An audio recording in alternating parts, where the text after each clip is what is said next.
Estamos estudiando, mis hermanos, los últimos acontecimientos y la venida de Cristo, y es un tema que tenemos que entender bien, porque se trata de la esperanza del creyente. El creyente tiene una esperanza viva.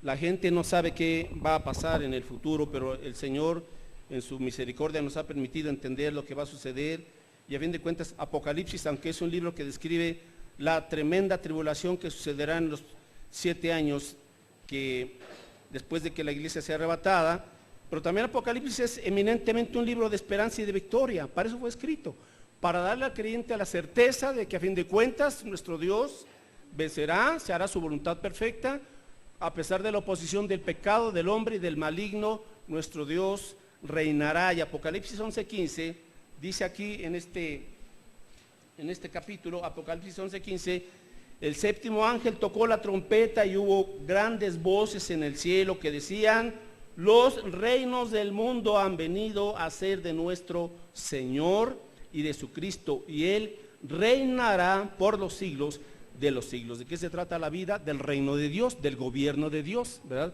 De que efectivamente nuestro Dios esté gobernando no solamente en nuestra vida, sino también esté gobernando en todo el universo. El título de este mensaje, mis hermanos, es el más grande avivamiento durante la tribulación. Esto es algo muy interesante, el más grande avivamiento durante la tribulación. Voy a explicar qué significa esto. Antes, déjeme dar un breve repaso de lo que hemos estado estudiando. Número 1, el propósito supremo de Dios es el establecimiento de su reino, de su gobierno en todo el universo.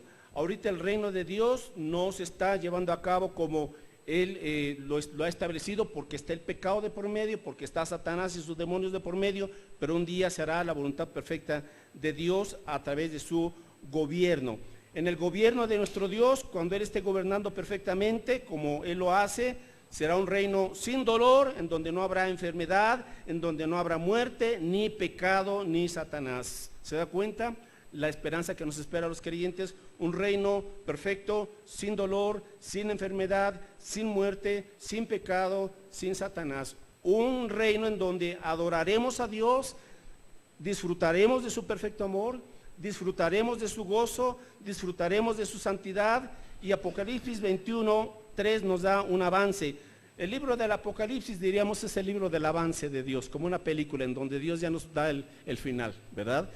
Y aunque sepamos el final sin entender todavía el principio, no se preocupe, es todo muy interesante, y a fin de cuentas nuestro Dios reinará.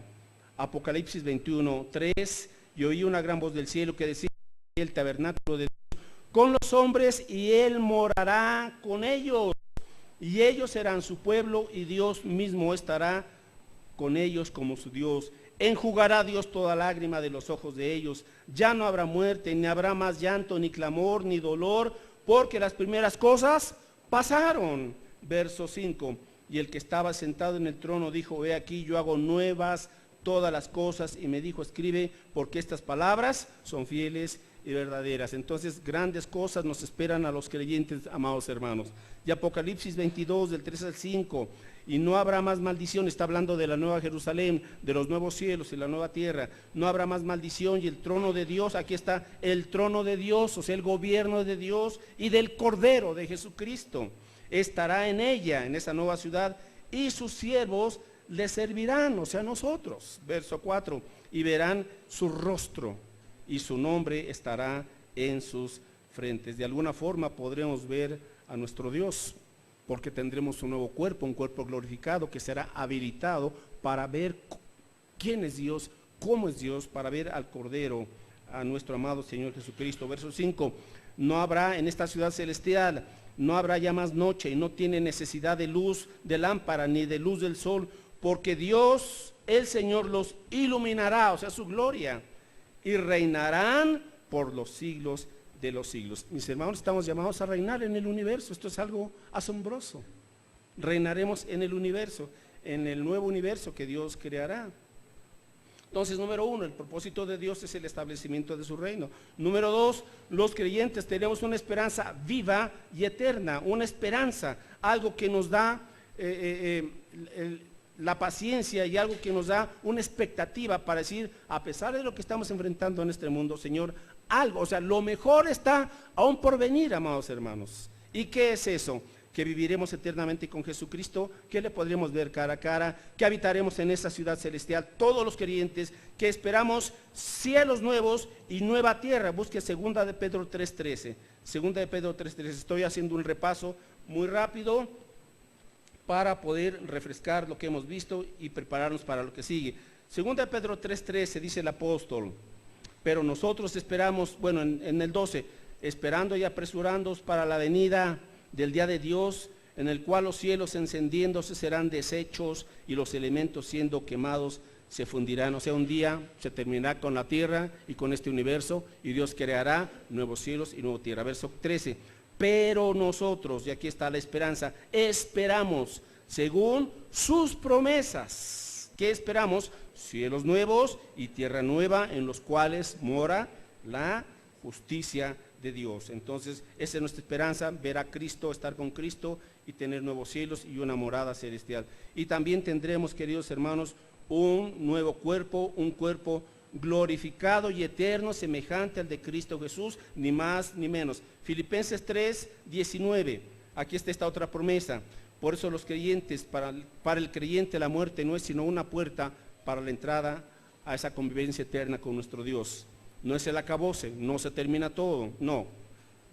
Filipenses 3:19, dice aquí la escritura, mas nuestra ciudadanía está en los cielos, de donde también que esperamos, esta es la esperanza, esperamos al Salvador, al Señor Jesucristo, verso 21, el cual, Cristo ¿qué hará? Transformará el cuerpo de la humillación nuestra, o sea, este cuerpo que se desgasta, dice, para que sea semejante al cuerpo de la gloria suya, por el poder con el cual también puede sujetar a sí mismo todas las cosas. La escritura no habla para nada de reencarnación ni nada por el estilo, esas son doctrinas heréticas y simplemente un creyente no está esperando reencarnar, el creyente está esperando resucitar y recibirá un cuerpo perfecto, el cual nunca se deteriorará, nunca se enfermará, nunca se corromperá, simple y sencillamente resplandecerá con la gloria de Cristo Jesús. Eso es lo que estamos esperando. Ok, número 3, Jesucristo prometió volver por nosotros. Él prometió, ¿por qué? Porque este planeta va a atravesar por los 7 terribles años más difíciles que ha enfrentado la humanidad y están próximos a venir. Pero Él vendrá antes por nosotros. Este es el misterio del arrebatamiento. Juan 14, del 1 al 3, Jesucristo dijo, no se turbe vuestro corazón, ni tenga miedo, creéis en Dios, creed también en mí, en la casa de mi Padre muchas moradas hay, si así no fuera, os lo hubiera dicho, y si me fuere, yo os prepararé, vendré otra vez y os tomaré a mí mismo, para que donde yo estoy, ¿qué? Vosotros también estéis. Entonces, cuando el creyente muere, inmediatamente su cuerpo pues sí va a la tumba, pero su espíritu y su alma van directamente a la presencia de Dios. Pero un día Cristo regresará para darnos un cuerpo nuevo y juntamente con nuestro espíritu y nuestra alma serán perfeccionados. Bueno, mis hermanos, entonces, mientras Cristo viene, a este acontecimiento se le llama el arrebatamiento.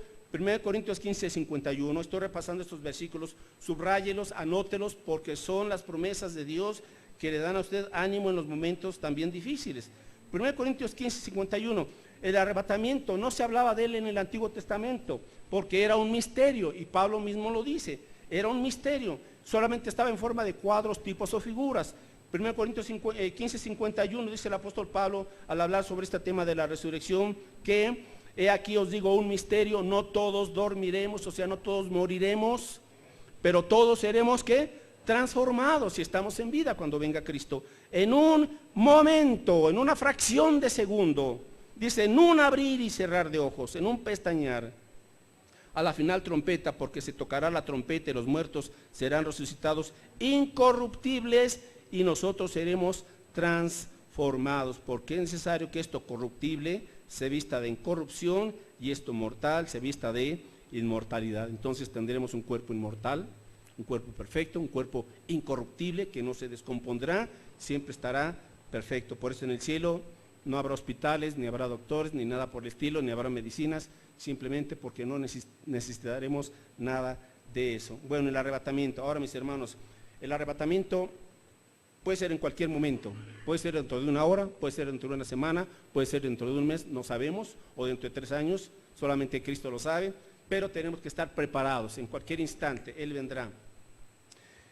Y el arrebatamiento inicia al periodo de 7 años de tribulación, los más terribles.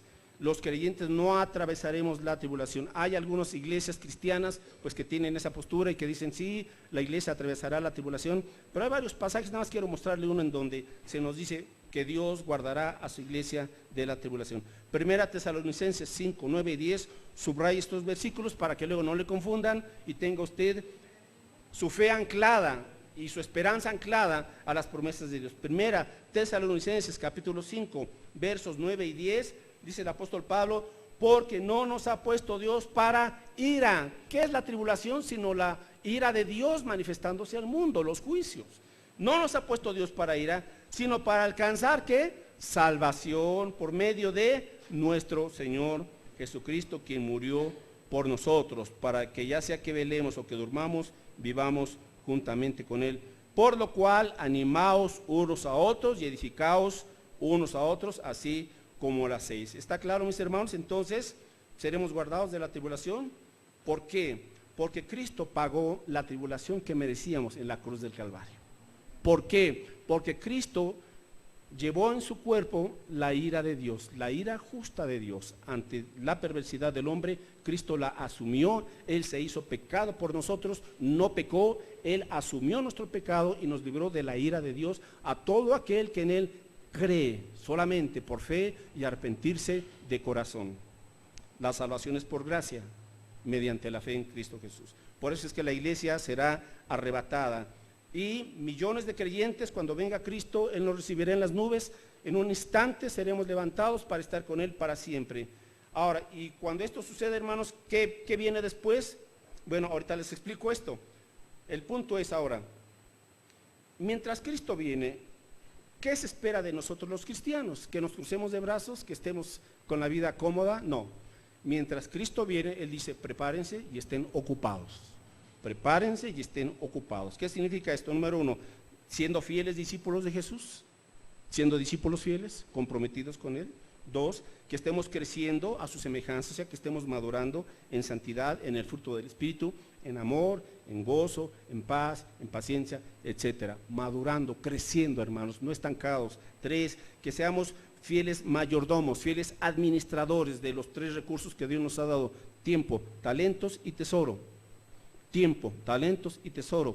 Administrar bíblicamente conforme a sus principios estos recursos valiosísimos que Dios nos ha confiado como fieles administradores. Y número 4, ganando almas para Cristo, predicando el Evangelio, porque mañana puede ser demasiado tarde para muchos. Entonces, mis hermanos, no nos durmamos ni estemos posponiendo. Después le hablo de Cristo, después no. Conforme el Señor le vaya abriendo puertas, predique de Cristo, sin temor, sin miedo, sin pena, sin vergüenza. ¿Cómo va el asunto, hermanos? ¿Cómo va? Dios no nos ha dado espíritu de temor, sino de poder, de dominio propio y de mansedumbre. Y discipulando. Le voy a decir algo. La esperanza produce audacia. La esperanza en Cristo, esa esperanza viva, produce creyentes audaces, ni temerosos, ni miedosos, ni amedrentados, porque tenemos una esperanza segura. Hermanos, si Dios nos ha dado la vida eterna, ¿usted cree que no nos va a proveer aquí para los años que vivamos aquí, que nos quedan? Entonces a veces somos medio especialitos. Sí, Señor, yo creo que tú ya me diste la vida eterna, pero aquí no sé si me vayas a dar de comer. Aquí no sé si me vayas a dar para cumplir con mis compromisos económicos. Por favor, mis hermanos, el que no nos negó a su propio Hijo, ¿cómo no nos dará juntamente con Él todas las cosas? Dice Pablo en Romanos 8, todas las cosas que necesitas aquí para cumplir tu misión que Dios te ha asignado, Dios te proveerá. No estés ansioso, no estés afanoso, no estés preocupado, confía en Dios y ánclate a sus promesas. Dios siempre cumple porque no es hombre para mentir. Bueno, y después, mis hermanos, cuando el Señor nos lleva a su presencia, el siguiente suceso, acontecimiento para nosotros es el tribunal de Cristo, el tribunal de Cristo. 1 Corintios 3, vámonos rapidito. 1 Corintios 3, entonces los creyentes, cuando seamos arrebatados, estaremos con Cristo, y lo primero que tendremos será el tribunal de Cristo. Recuerde, hay una diferencia entre el tribunal de Cristo y el gran trono blanco. En el tribunal de Cristo solamente estaremos los cristianos, los nacidos de nuevo, nada más. 1 Corintios 3, versos del 11 al 15, dice aquí el apóstol Pablo, en el 11, porque nadie puede poner otro fundamento que el que está puesto, el cual es Jesucristo. Él es el fundamento de la vida. Verso 12, y si sobre este fundamento alguno edificare, o sea, cada creyente tiene que edificar, el material usted lo escoge, Dios nos dice cuál es el mejor material, y aquí está, oro, plata, piedras preciosas, está hablando en un sentido figurado, o sea, da lo mejor al Señor, no le des las obras, dale lo primero, de todo al Señor.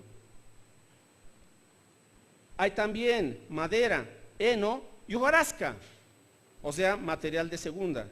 Verso 13, la obra, y aquí viene, la obra de cada uno, cada creyente estará delante del trono de Cristo, en el tribunal de Cristo, y la obra de cada quien se hará manifiesta, porque el día la declarará, por el fuego será revelada, y la obra de cada uno, cual sea, el fuego la probará. ¿Cuál es este fuego? El juicio de Dios. No es el fuego del infierno, ni es un fuego del purgatorio, es el juicio escudriñador de Dios. Cada creyente estará delante de Cristo, adorándole, y le dará cuentas de su vida. A partir del momento, desde el momento en que usted entregó su vida a Cristo, creyó en Él, a partir de ese momento, hasta que Cristo le llamó a su presencia, usted le rendirá cuentas de su nueva vida en Cristo, no del pasado. Lo que vivió antes de ser cristiano, eso quedó atrás, quedó perdonado y limpiado por la obra de Cristo. A partir de que usted conoció a Cristo y le aceptó como Señor y Salvador, entonces el Señor le pedirá cuentas. Ahora, aquí alguna aclaración. Debo decirle lo siguiente. Número 1, que este no es un juicio de nuestros pecados para nuestra salvación. O sea, aquí no se trata de ver quién es salvo y quién no es salvo, no. Solamente los salvos estaremos delante de su presencia, nada más. Y ya fuimos salvos por la obra de Cristo. Por la obra que Él hizo en la cruz. En la cruz Dios nos juzgó como pecadores, y en Cristo Él ya nos perdonó todos los pecados, pasados, presentes, futuros. Número 2, déjeme aclararle otra cosa, que el tribunal de Cristo no es un juicio de condenación. No es un juicio de condenación. Romanos 8:1 dice, ahora pues ninguna condenación hay para los que están en Cristo Jesús. Ahora, con esa tranquilidad también déjeme aclararle otra cosa. Bueno, entonces, si no pierdo mi salvación y si pues ya no hay condenación, entonces aquí pues voy a vivir dándole vuelo a la leche. No, aquí hay un principio, mis hermanos, Gálatas 6:7. Gálatas 6:7. Si es cierto, la salvación se pierde, es por gracia. Los creyentes que auténticamente nacieron de nuevo estarán con Cristo, punto, independientemente de su madurez espiritual. Estarán con Cristo. Pero aquí dice Gálatas 6:7 que el creyente sí tiene que cuidar su salvación, no porque la pierda. Gálatas 6:7, aquí hay una ley y nos dice la Escritura, no os engañéis, Dios no puede ser burlado, pues todo lo que el hombre sembrare, eso también segará aquí, por un lado en la tierra. Si yo como creyente, pues ya soy salvo, pero siembro negligencia, carnalidad y descuido y nunca sirvo, pues es lo que vamos a cosechar aquí en la tierra también, ¿verdad?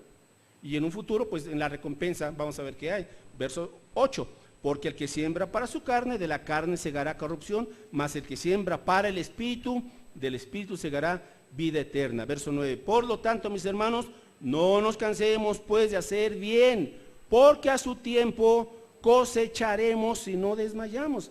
Si usted viva para Dios, sirva, sea constante, sea diligente, sea disciplinado, trabaje como debe de ser. Ya a su tiempo, dice Dios, aquí vas a cosechar, no te preocupes, sé paciente. No esperes tampoco que de la noche a la mañana lo que siembres inmediatamente se va a cosechar. No, hay una siembra, hay un intervalo y hay una cosecha. O sea, invierte y hay un intervalo y luego hay un incremento y la cosecha. 3 y es sí, inversión, intervalo, incremento. Y eso lleva paciencia, mis queridos hermanos, para que no se me desesperen, ¿verdad? El punto es, siembra, porque lo que siembras, aquí también lo vas a cosechar. Entonces, sí, Dios es un Dios de gracia, pero también hay una gracia que Dios usa para disciplinarnos, ¿verdad? A fin de que no volvamos a reincidir en algunas de nuestras carnalidades o necedades. Bueno, será un juicio de recompensa. Regresamos a Corintios 3, 1 Corintios 3, en donde cada quien va a recibir de acuerdo a sus obras, no para salvación. Las obras son resultado de la salvación. Siempre recuerde esto. Las obras son resultado de la salvación. 1 Corintios 3, 13, dice aquí el apóstol Pablo, la obra de cada uno será manifiesta. Ahora, verso 14, si permaneciere la obra de alguno que sobreedificó, recibirá recompensa. Si la obra de alguno se quemare, él sufrirá pérdida, pero no de la salvación, sino de la recompensa. Dice, si bien él mismo será salvo, así como por fuego. O sea, te salvaste por la gracia de Dios, porque llegaste casi o con las manos vacías o casi sin nada. Entonces, ¿qué recompensa vas a recibir el Señor? Por eso, mis hermanos, los creyentes que nunca quieren dar, nunca quieren servir, nunca quieren hacer algún compromiso, nunca quieren hacer ningún sacrificio, pues el día que lleguen ante el Señor, ¿qué le lleva usted a Dios? ¿Qué le va a recompensar Dios? Dios no recompensa pretextos. Dios no recompensa excusas. Dios recompensa hechos, obras. Entonces, el pueblo de Dios, por eso tiene que ser un pueblo celoso en buenas obras. Número 1, por gratitud a Cristo, porque eso es lo primerito. Y número 2, porque pues me espero una recompensa. Y también déjeme decirle algo, las recompensas que Dios nos dé en el tribunal de Cristo nos van a habilitar para reinar durante 1000 años, en el milenio. Entonces, conforme a la fidelidad de aquí que usted le demostró a Cristo aquí, de acuerdo a esa fidelidad y servicio, Dios le recompensará y Dios le dará un nivel de gloria, de resplandor y una posición en el milenio, de acuerdo a cuán fiel fue usted. Ahora, obviamente ya no tendremos en ese entonces ni envidias ni nada por el estilo, pero sí Dios nos asignará, conforme aquí fuiste fiel, en el milenio, en donde Cristo reinará 1000 años desde Jerusalén, ahí tienes un lugar, una posición conforme a lo que aquí tú estuviste dispuesto a sacrificar por tu Señor. Bien, mis hermanos, hasta aquí vamos en cuanto a el arrebatamiento. El tribunal de Cristo durará 7 años, es decir, mientras el pueblo de Dios está recibiendo las recompensas de Cristo, aquí en la tierra son 7 años de casi el infierno. 7 años en este mundo de tribulación y de gran tribulación. 7 años que se dividen en 2 partes, 3 años y medio de tribulación, 3 años y medio de gran tribulación. Ahora sí, de aquí vamos, mis hermanos, a Apocalipsis, capítulo 6, que fue lo que vimos la semana pasada. Comenzamos a ver, en Apocalipsis hay una serie de juicios, de 3 series. Cada serie tiene 7 juicios. Recuérdelas. Los 7 sellos, que son 7 juicios. Luego se le llama las 7 trompetas, otros 7 juicios, y finalmente 7 copas, que son las peores. 7 sellos, 7 trompetas, 7 copas. 3 series de juicios y algunas más que no están claras y en donde Dios habla de ciertos truenos, ¿verdad?, etcétera, pero no se escribió, solamente Dios sabrá qué, pero por lo pronto bastan 21 juicios que vendrán sobre este planeta por la maldad del hombre. Ahora, ¿qué propósito, mis hermanos, tiene la tribulación? Bueno, tiene varios propósitos. Número 1, en primer lugar, Dios va a tratar en primerísimo lugar con su pueblo, con Israel, no con la iglesia. Con Israel, porque Israel es su pueblo, pero ahorita Israel está en dureza de corazón. La mayoría de los judíos son incrédulos, ateos, agnósticos y tiene una serie de religiones, de creencias tremendas. Un pequeñísimo grupo de judíos ha creído en el Mesías, en Jesucristo, son salvos auténticamente, pero la gran mayoría ahorita están duros de corazón. Por eso Dios va a usar la tribulación para quebrantar la dureza y la rebeldía de su pueblo. 2, Dios entonces tendrá que tratar con este mundo, y de aquí nos vamos a Isaías 13, vamos a entender por qué Dios va a tratar con este mundo perverso y rebelde. Isaías 13, 8. Isaías 13, 8, del 8 al 13, dice aquí Isaías 13, 8, y se llenarán de terror, angustias y dolores, esto es la tribulación, y se apoderarán de ellos, tendrán dolores como mujer de parto. Esta frase es muy común durante la tribulación en la Biblia. Se asombrará cada cual al mirar a sus compañeros, sus rostros de llamas. He aquí el día de Jehová viene, terrible y de indignación y ardor de ira, aquí está, hermanos, para convertir la tierra en soledad y raer de ella a sus pecadores, verso 10, por lo cual las estrellas de los cielos y sus luceros no darán su luz, y el sol se oscurecerá al nacer y la luna no dará su resplandor, y castigará al mundo por su maldad, y a los impíos por su iniquidad, y haré que cese la arrogancia de los soberbios, y abatiré la altivez de los fuertes. Haré más precioso que el oro fino al varón, y más que el oro de Ofir al hombre. Ahora, aquí está hablando de que va a refinar a la gente que se convierta. Habrá judíos que se van a convertir, obviamente, y habrá gentiles que se van a convertir, desde luego. Verso 13, porque haré estremecer los cielos y la tierra se moverá de su lugar en la indignación de Jehová de los ejércitos y en el día del ardor de su ira. Bueno, hermanos, estos temblores aquí de terremotos de 8 grados serán nada en comparación a lo que viene en la tribulación, sinceramente. Se moverá el eje del planeta. Así es que esta es la razón, pero también hay otra razón por la cual Dios envía estos juicios, porque habrá millones de personas que ya están tan endurecidos que ya no tienen remedio y no se van a convertir. Hay 2 veces en donde dice Apocalipsis que a pesar de los juicios de Dios, dice, y no se arrepintieron de sus maldades y de su rebeldía, punto.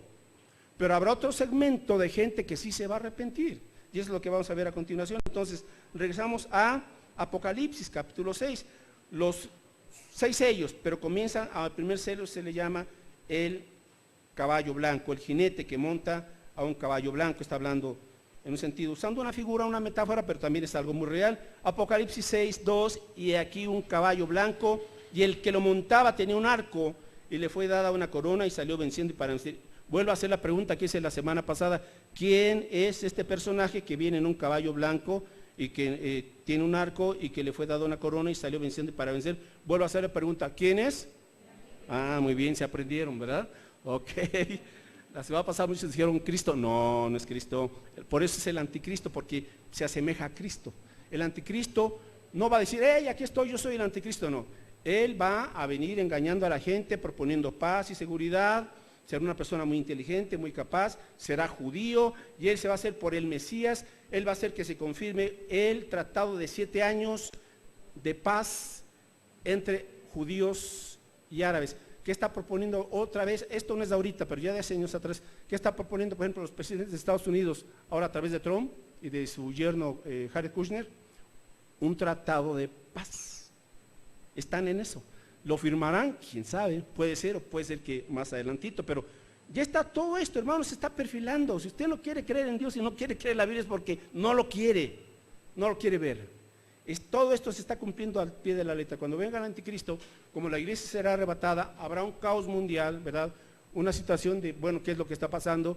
Surge el anticristo, él propone este pacto de 7 años, los judíos y los árabes firman, hay paz, seguridad, los judíos entonces se les da permiso para construir su templo, porque Apocalipsis habla de un templo judío en la tribulación, que ahorita no tienen, pero lo van a construir. Entonces, al construir ellos el templo durante la tribulación, van a ofrecer sus sacrificios y ellos van a decir, Él es nuestro Mesías, quien firme ese tratado de paz. Él logró lo que nunca habíamos logrado con los árabes, tranquilidad, armonía y paz. Bueno, es un tratado engañoso, es un pacto que a la mitad lo va a quebrantar el mismo anticristo, pero paz y seguridad. Entonces, habrá un templo, los judíos ya estarán ofreciendo otra vez más sus ritos, ¿verdad?, que tenían en el Antiguo Testamento, etcétera. Bueno, pero, hermanos, después de cierto tiempo, viene otro caballo. En el versículo 3, se abrió el segundo sello, un ser viviente que decía, versículo 4, ven y mira, y salió otro caballo, el caballo bermejo, y el que lo montaba, o sea, rojo escarlata, le fue dado poder de quitar de la tierra la paz, y que se matasen unos a otros. Y se le dio una gran, ahora sí, espada. Hace rato se le dio un arco sin flecha, o sea, paz. Pero aquí hay una espada. ¿Quién hace esto? Muy posiblemente se refiere al anticristo, porque él va a quebrantar el pacto. Y cuando quebrante el pacto, viene otra vez guerras, países unos contra otros, ¿verdad? Y dice aquí que entonces este caballo representa guerra. El siguiente caballo, versículo 5, cuando abrió el tercer sello, oí al tercer ser viviente que decía, ven y mira, y miré, y un caballo negro, y el que lo montaba tenía una balanza en la mano. Bueno, esta balanza representa, mis hermanos, hambre y pobreza. Hambre y pobreza, o sea, habrá una terrible crisis económica, una escasez de alimentos. Obviamente cuando hay guerra pues tiene que haber escasez de alimentos, ¿verdad? Así es que habrá una escasez de alimentos, pobreza y crisis económica. Y el cuarto caballo, versículos 7 y 8, habla de un caballo amarillo que se refiere a la muerte. Obviamente habrá pestes, plagas, hambre, guerra y todo eso, enfermedades. Una cuarta parte de la población mundial morirá durante esta primera parte de la tribulación. Vámonos al versículo 9, el quinto sello. Cuando abrió el quinto sello, vi bajo el altar de las almas de los que habían sido muertos. Aquí se refiere a una visión celestial, en el cielo. Habla de ese altar de las almas que habían sido muertos por causa de la palabra de Dios y por el testimonio que tenían. Entonces, durante la tribulación habrá una terrible persecución contra la gente que diga creer en Cristo y la palabra de Dios, porque el anticristo promoverá toda esta persecución y decapitarán a miles y miles y miles de creyentes que se van a convertir durante la tribulación. Es decir, que durante la tribulación, mis hermanos, el costo por ser cristiano será su propia vida. Perderán trabajo, los perseguirán y los decapitarán, porque no se van a dejar poner la marca de la bestia, ni en la mano o en la frente. Para ese tiempo el anticristo ya podrá tener el control digital, tecnológico. Hermanos, ya está todo esto. Tecnológicamente ya se puede dominar a todo el mundo. Ya saben quién es usted, dónde vive, a qué se dedica, cuánto gana. Si usted ya está dado de alta, ¿verdad? En Hacienda, en el gobierno, en un banco, etcétera, ya tienen todos sus datos. Hasta si está en Facebook también, ya saben qué le gusta, cuál es su tiempo de ocio, que es casi todo el día, etcétera, etcétera, ¿verdad? Todos lo saben. Hay un control y hacia allá se dirige la tecnología, la llamada la 5G, ¿verdad? Una tecnología más avanzada que la que tenemos actualmente. Nos están rodeando a nivel mundial de cámaras.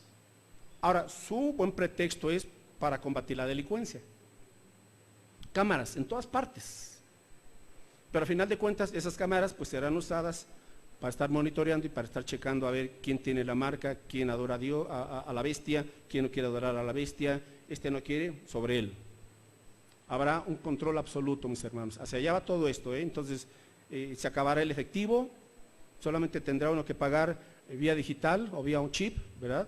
Posiblemente puede ser un chip, posiblemente no sabe. O sea, ahora la tecnología está avanzando tan rápidamente que no sabemos si otro tipo será la marca, pero de que la ponen, o en la frente o en la mano, ¿verdad? Entonces, a través de eso habrá un control.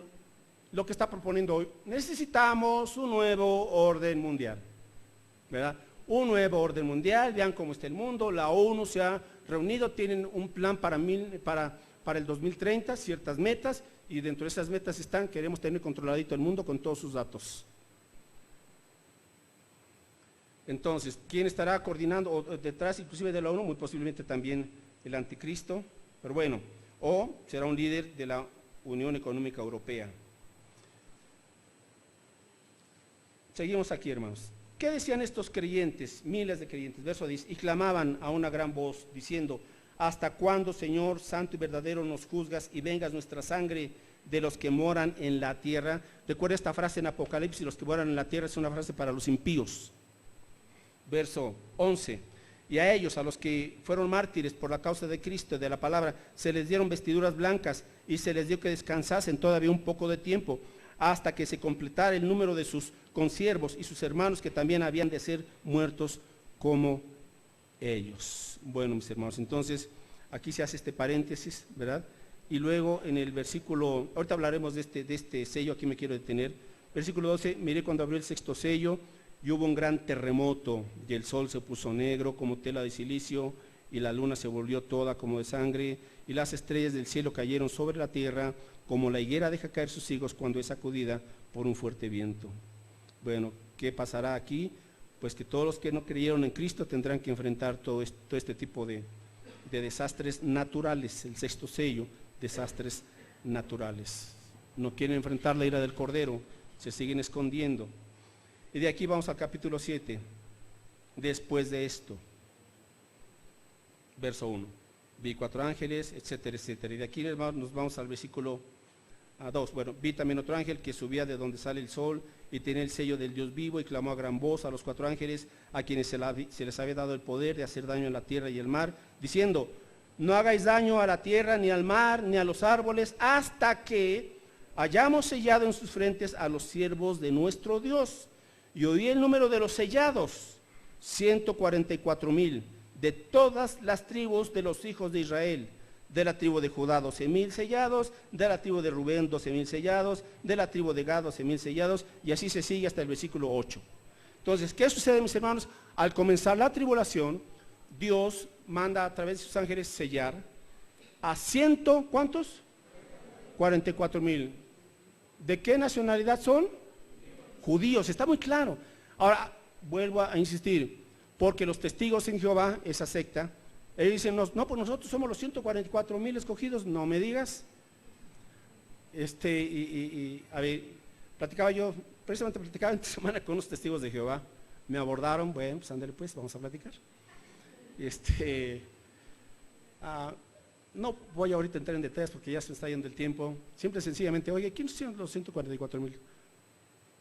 ¿Sí? Dice aquí que son salvos. Dice, bueno, son los ancianos gobernantes. Oye, y dígame, ¿y de qué raza son? ¿De qué nacionalidad son? ¿Que son gringos de la Watchtower que viven en Nueva York? No contestan. Digo, a ver, vuelvan a leer ahí, por favor. ¿Qué dice? ¿De dónde son? De la tribu de Israel. ¿Ellos son judíos? No, entonces. ¿Cómo tuercen la escritura? Vamos, es sencillo, no complicamos tampoco algunas cosas, ¿verdad? Bueno, el punto es, mis hermanos, que Dios levanta 144,000 judíos, van a ser sellados. ¿En qué consiste ese sello? Obviamente, no es el sello de la bestia, es un sello que dice, en donde llevarán ellos en la frente el nombre de Jehová, del Padre, y el nombre de Jesucristo. Tendrán esos nombres en sus frentes, como un sello y como una identificación. Ahora, ¿por qué Dios aparta? Ahora, en la tribulación, mis hermanos, 2 grandes grupos se van a salvar.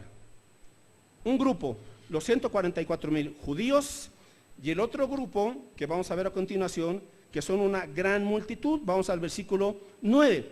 Después de esto, o sea, después de apartar a los 144,000, dice aquí: después de esto miré, y aquí una gran multitud, la cual nadie podía contar, de todas naciones y tribus y pueblos y lenguas, que estaban delante del trono y en la presencia del Cordero, y vestidos de ropas blancas y con palmas en las manos, y clamaban a gran voz diciendo: la salvación pertenece a nuestro Dios, que está sentado en el trono, y al Cordero. Bien, de ahí me salto, mis hermanos, vamos hasta el versículo 13. Entonces uno de los ancianos habló diciéndome: estos que están vestidos de ropas blancas, le pregunta Juan, ¿quiénes son y de dónde han venido? ¿Y qué le responde Juan? Versículo 14. Yo le dije: Señor, tú lo sabes. Y él me dijo: estos son los que han salido de la gran tribulación y han lavado sus ropas y las han emblanquecido en la sangre del Cordero. Por esto están delante del trono de Dios y le sirven de día y noche en su templo, y el que está sentado sobre el trono extenderá su tabernáculo sobre ellos, y ya no tendrán hambre ni sed, y el sol no caerá más sobre ellos, ni calor alguno, porque el Cordero que está en medio del trono los pastoreará y los guiará a fuentes de aguas de vida, y Dios enjugará toda lágrima de ellos. Amén. Aquí está el segundo grupo. ¿Quién es ese segundo grupo? Gentiles que obviamente o no escucharon la palabra de Dios aquí durante nuestra época, no supieron de Cristo, pero al escuchar a los 144,000 predicar el Evangelio, millones se van a convertir. Este es el gran avivamiento, en medio de la tribulación. Por eso vino una tribulación también, porque Dios a través de esos juicios quebrantará el corazón de muchos, les hará ver sus propios pecados, les hará ver su santidad, que no se puede jugar con Dios, con el pecado, que Dios toma muy en serio el pecado, tan en serio que envió a Cristo a morir por nosotros y por nuestros pecados, para que pudiéramos ser perdonados y limpiados y tener comunión eterna con Él. Entonces, por eso también la tribulación, para rescatar a una gran multitud de almas para Cristo y que sean llevados también a su presencia. Amén. Ahora, ¿por qué están ellos pidiendo: Señor, cuándo harás justicia? Porque fueron decapitados. Busque, por favor, en Apocalipsis 20. Y aquí se dice cómo murieron ellos. O la inmensa mayoría de ellos, ¿eh? A ver, Apocalipsis 24. Y vi tronos y se sentaron sobre ellos los que recibieron facultad de juzgar. Y vi las almas de los decapitados por causa del testimonio de Jesús y por la palabra de Dios, los que no habían adorado a la bestia ni a su imagen y que no recibieron la marca en sus frentes ni en sus manos, y vivieron y reinaron con Cristo 1000 años en el milenio. Amén. ¿Ya se va dando cuenta? Entonces, hermanos, habrá gente que se va a quedar en la tribulación, y como dice la Escritura, que nadie va a poder comprar o vender nada si no tiene el sello, la marca de la bestia en su frente o en su mano. No va a poder hacer ninguna transacción. Entonces el anticristo va a estar presionando por una de las áreas más difíciles, que es el hambre. ¿Qué voy a pagar mis compromisos? Así es que estos decapitados dijeron: no, yo no quiero que me ponga la marca de la bestia, ni lo voy a adorar, porque aquel que se deje poner la marca de la bestia, adorará a la bestia. ¿Saben lo que quiere Satanás? Que se le adore a él, que se le adore a él, y presionará para que la gente lo adore. Pero habrá un número suficiente de personas que dirán: no, prefiero a Cristo, prefiero a Cristo. Y si es necesario morir por el testimonio de Cristo y su palabra, moriré por él. Pero no me pongo tu marca, ni te adoro a ti tampoco. Decapitados muchos de ellos. Por eso hay una multitud. Ahora, ¿por qué llegan a Cristo? Porque 144,000 van a todo el mundo. Hermanos, algo que la iglesia, pues para tristeza nuestra, no hemos cumplido. La iglesia no ha llegado con el evangelio a todas partes del mundo. Y le voy a decir algo: ni llegará. No terminaremos la labor que nos encomendó Jesús, tristemente. Eso no significa que no nos esforcemos, mis hermanos, por predicar. Mayormente el evangelio no está llegando a los países árabes y musulmanes. Millones de árabes y de musulmanes que no saben nada de Cristo, solamente de Mahoma y su profeta. Nada más. Pero los 144,000, ellos sí llegarán. Ellos sí llegarán. ¿Cómo le van a hacer? Bueno, vamos a ver a continuación cómo le van a hacer estos 144,000 judíos, que serán una especie de misioneros, mis hermanos, y que a pesar de toda la oposición y el ataque de Satanás, ellos son fieles al Cordero de Dios, tienen ya el sello que significa la identidad de Dios, y también el Espíritu Santo, porque en la Biblia el sello es un cuadro figura del Espíritu Santo, ¿verdad? Y ellos son llamados, y ellos darán origen al más grande avivamiento. Ok, comenzamos, mis hermanos. ¿Qué características tienen estos 144,000? Bueno, busque por favor en Ezequiel 9:4. Comenzamos. Ezequiel 9:4 nos dice aquí que: y le dijo Jehová, pasa por el medio de la ciudad, por el medio de Jerusalén.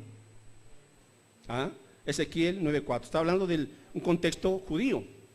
Entonces, le dijo Jehová: pasa por el medio de la ciudad y por el medio de Jerusalén, y ponles una señal en la frente a los hombres que gimen y claman a causa de todas las abominaciones que se hacen en medio de ella. ¿De quién está hablando? De los 144,000. Es un versículo profético. Ahora, ¿por qué lo sellan? Dice aquí: porque ellos están gimiendo,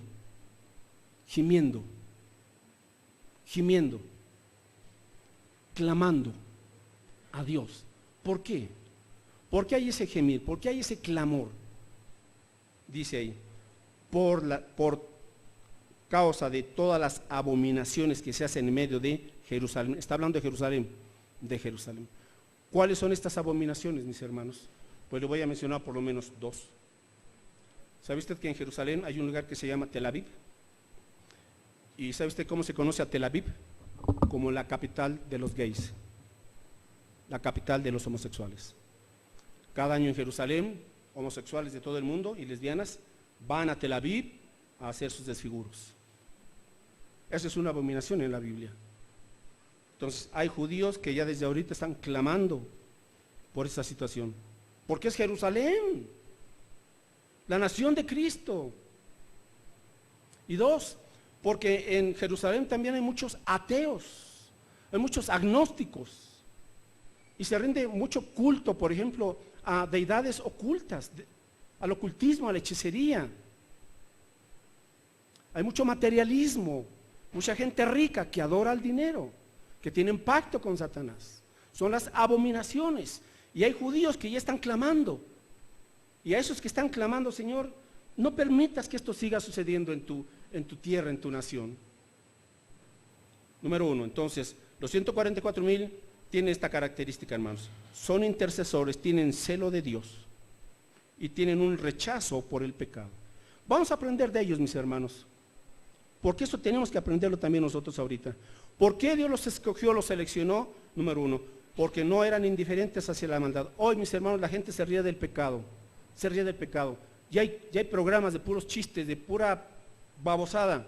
La gente riéndose y dicen blasfemias y tonterías y pura carcajada. Pueblo de Dios, hermano, no puedes estar riendo del pecado. Porque el pecado Dios lo aborrece, Dios abomina el pecado. Tenemos que ser celosos de Dios, de la santidad de Dios. Rechazar el pecado. 2, vamos con segunda característica, Apocalipsis 7:3, ahí estamos con los 144,000. Apocalipsis 7:3 diciendo, no hagáis daño a la tierra, ni al mar, ni a los árboles, hasta que hayamos sellado sus frentes a los que, ¿cómo les llama? Siervos. Segunda característica de los 144,000 es que ellos entienden que son siervos, no son espectadores, no son espectadores. Hoy, mis hermanos, en las iglesias cristianas hay muchos miembros espectadores que dicen, no, a mí no me pide esto, yo no hago esto, yo no sirvo aquí, yo estoy muy ocupado con mis asuntos. Ajá, sí se ve que tiene un corazón de siervo de no sé qué, pero de Cristo no. Ahora, los 144,000 son siervos de Dios, o sea, Señor, estamos para servirte. Tú diste tu vida por nosotros, te hiciste siervo de nosotros. Ahora, Padre, lo menos que podemos hacer en respuesta hacia tal amor es servirte también. Eran siervos de Dios, servidores, mis hermanos, servidores, no espectadores, no oidores, siervos. 3, vamos con Isaías 66:18. Aquí se habla de ese remanente de 144,000 judíos. Isaías 66:18. ¿Qué harán los 144,000? Bueno, aquí viene el punto. Isaías 66:18. La labor eminente que harán los 144,000, aquí está descrita, Isaías 66:18, dice así: porque yo conozco sus obras y sus pensamientos. Tiempo vendrá para juntar a todas las naciones y lenguas, y vendrán y verán mi gloria, dice el Señor. Y pondré entre ellos señal, aquí está esa señal, los sellos de los 144,000. Y enviaré de los escapados de ellos a las naciones, a Tarsis, a Fut, a Lud, que disparan arco, a Tubal y a Javán, y a las costas lejanas, que no oyeron de mí, ni vieron mi gloria, y publicarán mi gloria entre las naciones. O sea, estos 144,000 son una especie del apóstol Pablo, llenos de poder, llenos del Espíritu Santo, llenos de audacia y de valentía, que irán a todas las naciones. Ahí se cumple lo que dice Mateo 24:14, y el evangelio, y este evangelio será predicado en todo el mundo, y entonces vendrá el fin. Esto no se refiere a nosotros, mis hermanos, que predicaremos en todo el mundo, aunque sea predicar el evangelio en casi todo el mundo, pero no, hermanos. Los que cumplirán esta tarea serán estos fieles judíos redimidos para Cristo, por Cristo, estos 144,000. Entonces, su tercera característica es que llevarán fielmente el evangelio. Y lo mismo se espera de nosotros, mis hermanos, que no tengamos temor de predicar el evangelio. 4. Ahora vamos a Apocalipsis 14:4. Aquí se habla de los mismos 144,000, pero ya en el cielo. Ahora, ¿qué sucede? Ellos predican el evangelio durante 3 años y medio. Los primeros 3 años y medio de la tribulación, ya la mitad de la tribulación, ellos no mueren porque son protegidos. Por eso Dios les puso el sello. El sello significa propiedad y protección. La tribulación no afectará a los 144,000 porque ellos estarán concentrados en evangelizar, en ganar almas. Ahora, a la mitad de la tribulación, ellos son arrebatados. Ninguno muere. Ninguno muere. Apocalipsis 14:1. Después miré, y aquí el Cordero que estaba en pie sobre el monte de Sión, y con él 144,000 que tenían el nombre de él y de su Padre escrito en la frente. Y oí una voz del cielo como estruendo de aguas, de muchas aguas, como sonido de un gran trueno, y la voz que oía era como de arpistas que tocaban sus arpas. y cantaban un cántico nuevo, los 144,000, delante del trono y delante de los 4 seres vivientes de los ancianos, y nadie podía aprender el cántico, sino aquellos 144,000 que fueron redimidos de entre los de la tierra. Estos son, y aquí viene la cuarta característica, estos son los que no se contaminaron con mujeres, pues son vírgenes. Cuarta característica, estos creyentes judíos eran puros sexualmente, puros sexualmente. No significa necesariamente que sean solteros, porque estar casado pues no es ningún pecado, ¿verdad? Se refiere a esa pureza personal, íntima, sexual. Pueden ser solteros o pueden ser casados, la Biblia no lo aclara y eso no tiene mayor relevancia. El punto es que no, dice aquí, no se contaminaron con mujeres. ¿Por qué dice esto? Porque, hermanos, si ahorita tenemos, la sexualidad está desbordada y toda corrompida y toda depravada de parte del mundo, lamentablemente.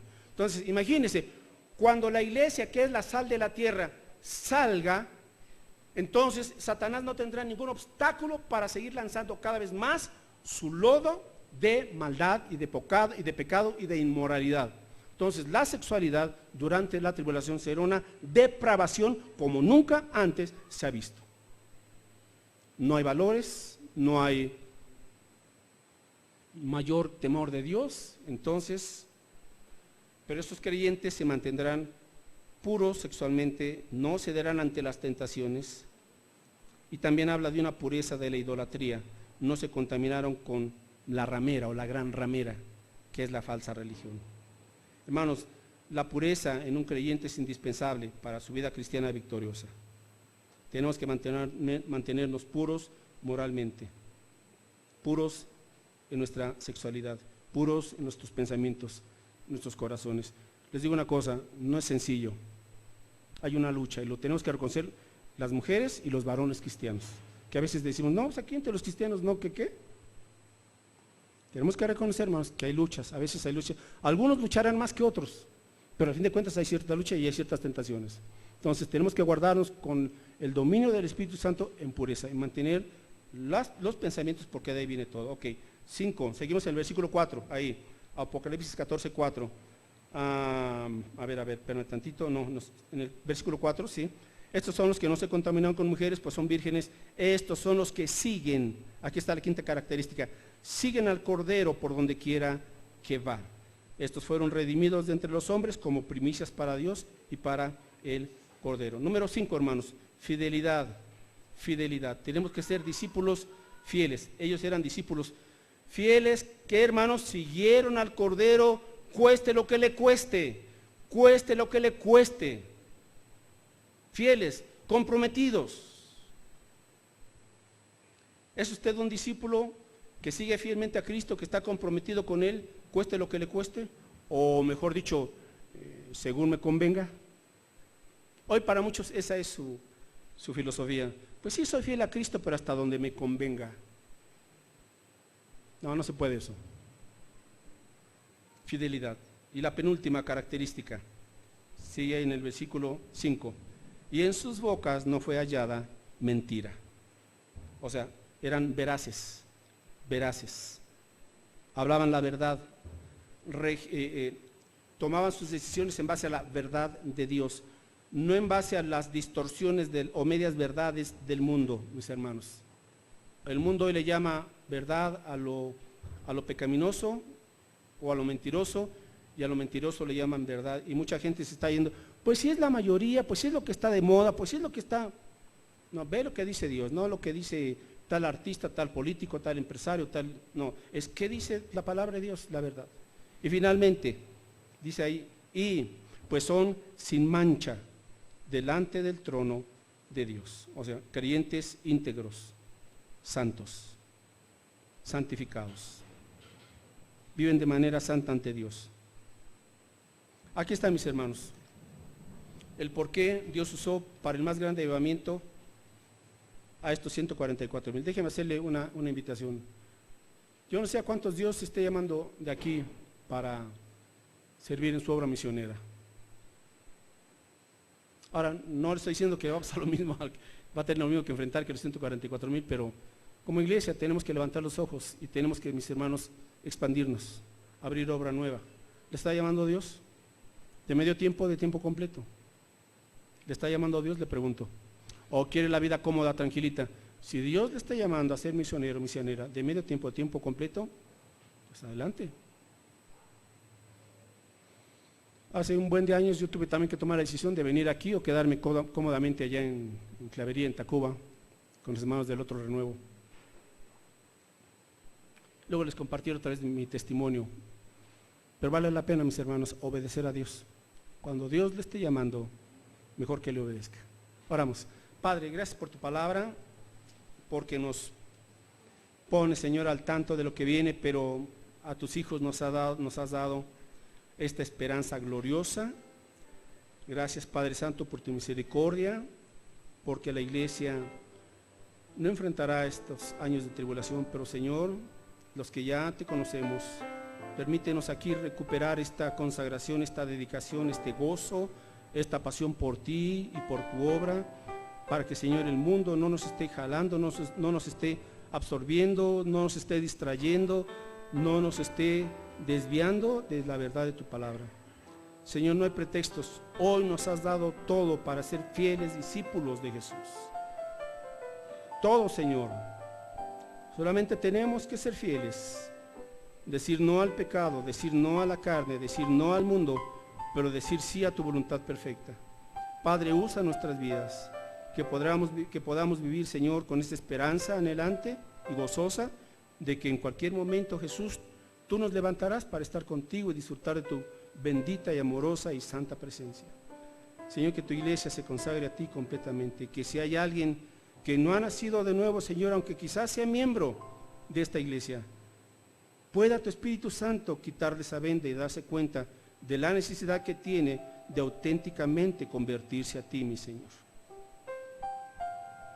Nos has hablado por tu palabra, que tu palabra, Señor, siga haciendo su obra en nosotros, en Cristo Jesús. Amén.